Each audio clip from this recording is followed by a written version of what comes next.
L'atelier d'aujourd'hui concernait à relayer les messages à une couche très grande en RDC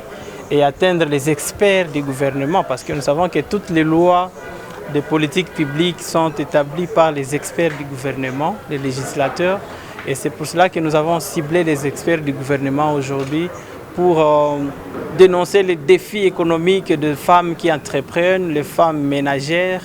Et c'est autour de cette thématique que nous étions en train de parler pour initier certaines réformes et inciter le gouvernement à prendre des décisions pour réformer les politiques publiques régissant les droits économiques de la femme. En termes de recommandations, nous insistons beaucoup plus sur 2 recommandations actuellement, se basant sur les résultats de notre étude, de la recherche que nous avions menée. La première recommandation, c'est que le gouvernement congolais initie des réformes de toutes ces barrières juridiques de la femme. Parlant des barrières juridiques, je suis en train de voir les coutumes, les normes sociales qui freinent jusqu'à aujourd'hui la femme malgré l'existence des lois, mais que plusieurs couches de la société, les églises, continuent aussi à croire que la femme n'est rien, alors que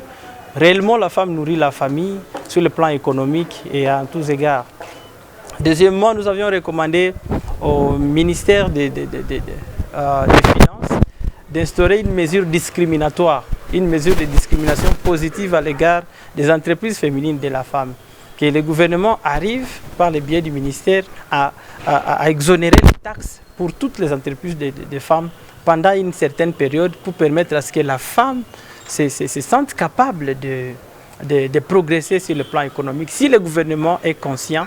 de l'effort de la femme, et cela ne pourrait pas occasionner que le gouvernement ne maximise pas ses recettes comme toujours. D'abord, je tiens à remercier CDE pour la démarche et aussi féliciter pour le travail abattu.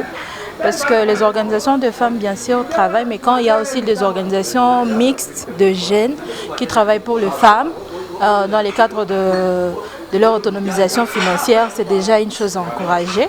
Et aussi, ce que je retenu, c'est que pour moi, je pense que cet atelier peut être une solution, d'une manière ou d'une autre,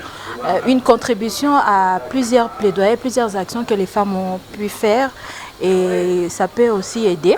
à une éventuelle autonomisation de la femme, surtout cette femme-là, petite commerçante, qui se voit butée à plusieurs difficultés, comme par exemple des tracasseries pour celles qui travaillent dans le commerce transfrontalier, j'y arrive, et aussi pour l'autorisation maritale qui pèse sur ces autres femmes-là qui sont ignorantes de la loi, qui ne savent pas que l'autorisation maritale est déjà abolie, supprimée par le nouveau code de la famille. Et aussi, à part ça, il y a ces femmes-là qui sont en milieu rural, mais qui cultivent, qui travaillent, mais qui ne savent même pas comment la gestion de produits champêtres a été faite par leurs maris, ces maris-là qui ont ce pouvoir sur ces femmes. Et donc, plusieurs actions de plaidoyer, si ils peuvent être faits comme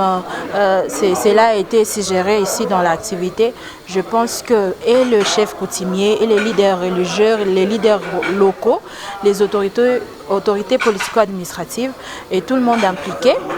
il peut y avoir un changement positif pour la vie de femmes et surtout ces femmes-là qui sont dans les commerces. Et aussi, il y a peut-être des sensibilisations qui doivent être faites pour encourager cette femme-là à quitter l'informel. Parce qu'il y a plusieurs tracasseries, parce que tout simplement la femme ne connaît peut-être pas ses droits, elle ne sait pas comment elle peut faire pour avoir une entreprise, ni comment elle peut faire pour s'inscrire. Et donc pour moi, je pense que cette activité, qui s'ajoute à plusieurs autres activités qui se font par les femmes, mais qui a quand même un angle précis et qui peut aider la femme, je pense que cela peut permettre à ce que